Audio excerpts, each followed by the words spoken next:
Iran এবং চীন রাশিয়ার সম্পর্ককে অনেকেই শক্তিশালী ও ঘনিষ্ঠ বলে মনে করেন। রাশিয়া ইরানকে আধুনিক আকাশ প্রতিরক্ষা ব্যবস্থা এবং কিছু যুদ্ধ বিমানের প্রতিশ্রুতি দিচ্ছে।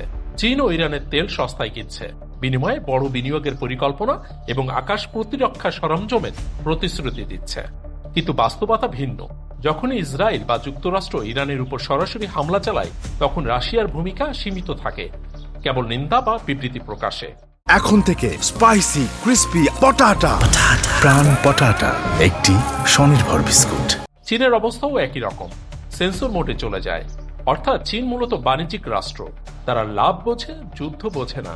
ইরানি সরকার ধসে গেলেও চীন দ্রুত নতুন সরকারের সঙ্গে তেলের চুক্তি করতে প্রস্তুত থাকবে।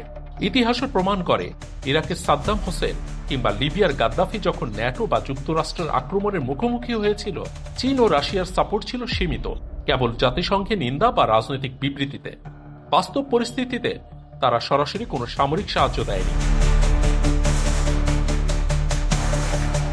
আন্তর্জাতিক বিশ্লেষকরা মনে করেন, রাশিয়া ইউক্রেনে যুদ্ধে ব্যস্ত থাকায় মধ্যপ্রাচ্যের উত্তেজনা তাদের জন্য কৌশলগত স্বস্তি। পশ্চিমা বিশ্ব যদি মধ্যপ্রাচ্যে মনোনিবেশ করে, ইউক্রেনের উপর পশ্চিমাদের সামরিক সাহায্য কমতে পারে। চীন ও রাশিয়ার দীর্ঘমেয়াদী নীতি অনুযায়ী তারা সরাসরি যুদ্ধে জড়াতে চায় না।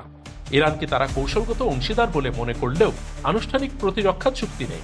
এছাড়াও যুক্তরাষ্ট্রের সামরিক নেটওয়ার্ক বিশ্বজুড়ে বিস্তৃত। রাশিয়ার একাংশ এখন ইউক্রেনের ফ্রন্ট লাইনে ব্যস্ত। চীন ও যুক্তরাষ্ট্রের সঙ্গে যুদ্ধে জড়াতে চায় না, কারণ এতে তারা বিশাল অর্থনৈতিক ঝুঁকির মধ্যে পড়বে। আর এসব কারণেই যুদ্ধের মাঠে একা ইরান।